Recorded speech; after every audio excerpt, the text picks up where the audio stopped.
Cientistas que assinaram o 5º relatório do painel intergovernamental de mudanças climáticas afirmam que, mesmo com um corte substancial de emissões de gases de efeito estufa, as previsões para o futuro do planeta nos próximos anos são de mais secas, enchentes, riscos que afetarão, sobretudo, os países pobres. Segundo o último relatório, publicado em março de 2014, ele identifica povos, indústrias e ecossistemas vulneráveis ao redor do mundo e conclui que a mudança do clima pode ser perigosa, por exemplo, para culturas de cesta básica mundial, como batata, milho e trigo.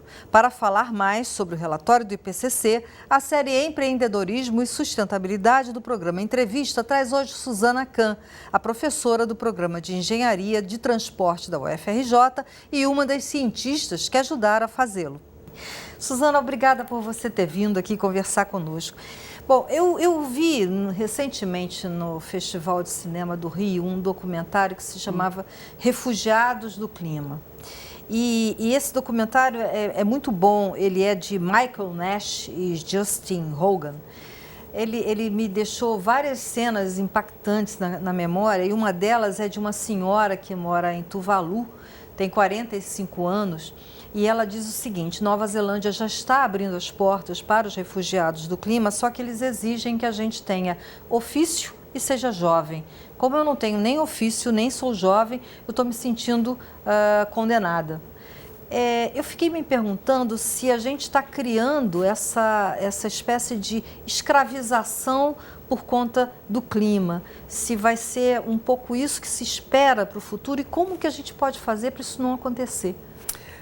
Isso tem de fato acontecido por várias razões e também uma das causas da Europa, né, se preocupar bastante com a questão climática. Né? Os europeus, até porque eles têm colônias espalhadas, ex-colônias, né, espalhadas na África, que vai ser realmente muito impactada, por falta de água, pela questão das terras, o clima tropical vai ser ali mais agressivo, desertificação, essa coisa toda. Você tem uma imigração muito grande, né, das ex-colônias indo para a Europa. Então, os europeus, e você vê isso hoje em dia, cada vez mais você está vivenciando um radicalismo na Europa grande contra imigrantes, etc., coisa que há muito tempo se não via. Né? Então, há um retrocesso assim, sobre esse aspecto muito grande por conta disso, do retorno, né, das pessoas para, nesse caso, a Europa. E você vê, de fato, isso em situações mais ou menos graves dessas pequenas ilhas do Pacífico, né, como é o caso de Tuvalu, que vão ter que realmente se mudar porque não há mais condição de sobreviver, seja porque perdeu o habitat natural, seja porque simplesmente o país desapareceu, né, se for um caso de uma pequena ilha. E isso provoca não só essa questão de imigração, né, de refugiado, como problemas associados a guerras mesmo. Né? Se você pegar, por exemplo, Bangladesh, né, que já está numa região mais ou menos conflituosa, que você tem ali Bangladesh, Índia, Paquistão. Né? Se você tem a população sendo, né, acuada por conta de enchentes, aumento do nível do mar, perda, né, de áreas para a agricultura, eles vão entrando nos outros territórios e que, claro, vai gerar conflito nessas fronteiras todas, coisa que no passado você não tinha. Você não tinha essas fronteiras tão delimitadas no passado, e nem tinha um mundo tão cheio de gente. Né? Então, tudo isso só agrava o problema do clima. Né? Aqui mesmo no Rio de Janeiro, a gente sabe que quando houve aquela questão das enchentes lá na região serrana, nós ficamos com vários refugiados, né? Nós ficamos com várias pessoas que não tinham aonde se mudar, para onde se mudar, não tinham casa para morar. Quer dizer, isso vai acabar criando, de fato, uma... Você está... Na realidade, que a gente está vendo é aumentar ainda mais, né, essa lacuna entre, né, os mais frágeis, mais vulneráveis e mais pobres, tanto países quanto pessoas e grupos, né, sociais, em relação aos que têm mais poder aquisitivo. E aí, não só essa questão, né, que a gente está falando de refugiados por conta de ou aumento do nível do mar, ou secas, ou enchentes, mas até mesmo esses eventos extremos, acidentes. Um país mais rico, né, por exemplo, ele tem muito mais condição, não só de sistemas de alerta, de poder avisar, né, a população de alguma situação que esteja para acontecer, algum acidente, mas também resgate, hospitais. Se você pega uma enchente num país ou numa região mais pobre, você tem problemas associados àquilo que vão ser desencadeados por conta da enchente. Aí você começa a ter problema, aí tem lixo, aí tem enchente, a enchente vai provocar uma série de doenças, né, por conta das águas que subiram e você não tem a população vacinada, você não tem posto de saúde, você não tem para onde remover. Ou seja, é uma cadeia, né, de problemas que foram, né, o gatilho pode ter sido uma questão associada a um evento climático, mas a consequência é por conta daquela região não ter uma infraestrutura, né, adequada. E isso é muito comum exatamente nos países que são em regiões mais pobres, né? Não tem infraestrutura, não tem hospital, não tem ambulância, não tem abrigos. Então, é um problema muito sério, muito desigual, né? Você falou da África como uma das regiões que vai ser muito afetada. Quais as outras regiões, Suzana? Olha, normalmente são regiões assim associadas à região mais tropical, né? A área tropical em termos de aumento de temperatura, acidificação. Mas a gente tem a tendência, né, de achar que o fato de ter um impacto é com viés negativo. Existem aqueles positivos também, né? Então você tem, por exemplo, na região da Sibéria, uma grande possibilidade, né, lá, porque com a temperatura aumentando, você começa a ter mais área de possibilidades de viver, de agricultura. Você tem no Ártico também agora a possibilidade de rotas marítimas, porque já há degelo, até mesmo a exploração de petróleo, né, que antes era inviável pensar no Alasca, Ártico, agora já está até sendo uma outra causa de preocupação, porque você começa a poder, né, explorar. E essa questão também de povos mais vulneráveis, surgiu um debate que eu achei muito interessante na reunião lá do IPCC, em Berlim, onde os próprios árabes, né, se dizem vulneráveis, e de fato eles são. Porque se eles vivem da venda do petróleo e o mundo quer ficar livre do petróleo, os cenários são para a gente reduzir. Como que eles vão viver? Eles argumentam que eles também precisam de algum apoio para fazer uma transição para outro tipo de economia. Então é muito curioso você ver o árabe e pequenas ilhas pleiteando, né, algum apoio, porque são povos vulneráveis. E, de fato, se vive só de petróleo, são realmente vulneráveis a essas, né, questões de você ter uma política de ir um pouco reduzindo, né, o consumo de petróleo. E eu fico me perguntando, você falou aí dessas regiões que de alguma forma vão ser beneficiadas, né? Como é que fica na hora da negociação também, né? Porque a essas regiões não deve interessar muito a questão de baixar emissões de carbono? Não. Para eles não é tão importante. Não só. Parece que o Canadá está nessas. Para Canadá, os países do norte, isso não é um grande problema, né?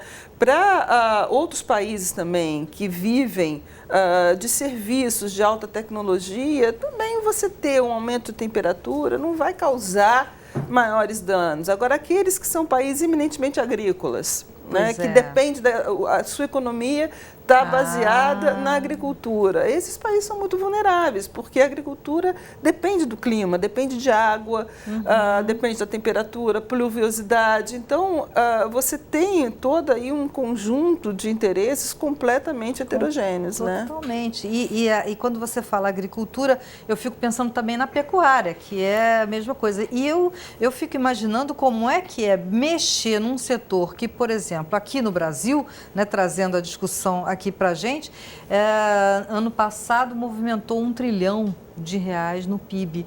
Isso não deve ser nada fácil, tentar convencer essas pessoas de que é preciso uma nova concepção de economia, né? Não vamos nem dizer que vamos diminuir o consumo de carne, no qual eu acredito nisso, mas assim, vai ser preciso fazer isso de alguma maneira. Né? Tem que achar outros espaços de realmente movimentar a economia que não seja em cima desses produtos, né? Dos produtos primários, etc.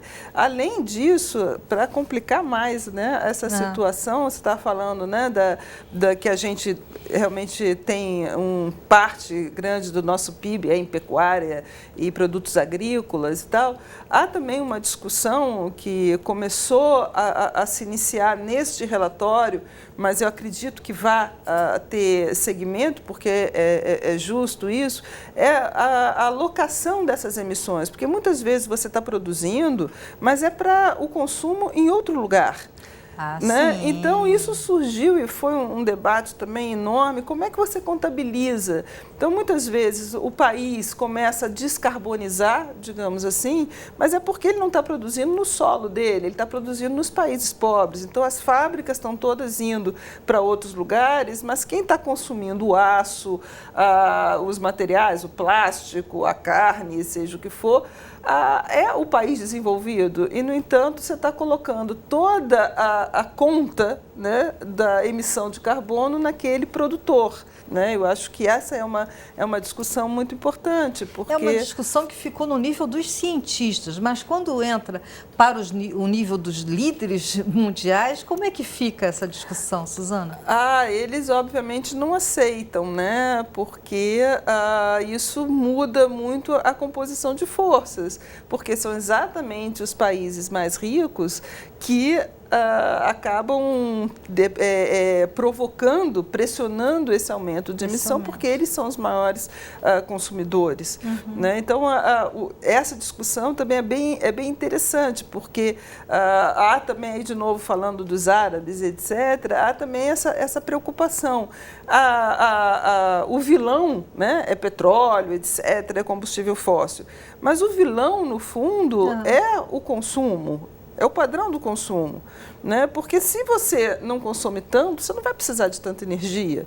Então, essa discussão, o que está pressionando efetivamente esse aumento de emissão número um, a população crescendo, a renda crescendo e um modelo de desenvolvimento que eu volto a insistir, ele é insustentável. Insustentável. Quer dizer, na verdade, quando a gente fala de população crescendo, que eu acho que isso daí vai continuar crescendo e a gente não tem muito como mudar isso, né? Eu penso que, de fato, quando você fala desse modelo de consumo, esse padrão vai ter que mudar, né? E isso vai ter que mudar para nós aqui no Brasil, vai ter que mudar para os Estados Unidos, que ainda são a nação mais rica, né? Exatamente. E eu acho que essa discussão, você vê que alguns economistas já começam a prestar um pouco atenção, porque há uma tendência, né, ainda incipiente, de você retornar a um equilíbrio em termos de qualidade de vida. Então, você tem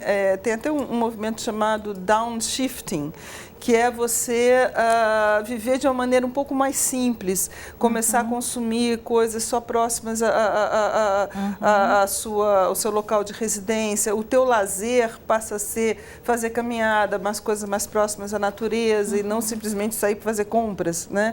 Então, tem uma tendência a isso, e existe o que a gente chama de paradoxo da felicidade, que é quando você chega a um determinado nível de renda, é claro, né, um nível de renda muito baixo, isso não se aplica, mas num determinado nível de renda, o fato fato de você aumentar não te traz mais felicidade, não te traz mais bem-estar. Obrigada, Suzana, pela sua presença. Um grande abraço para vocês de casa. Até a próxima.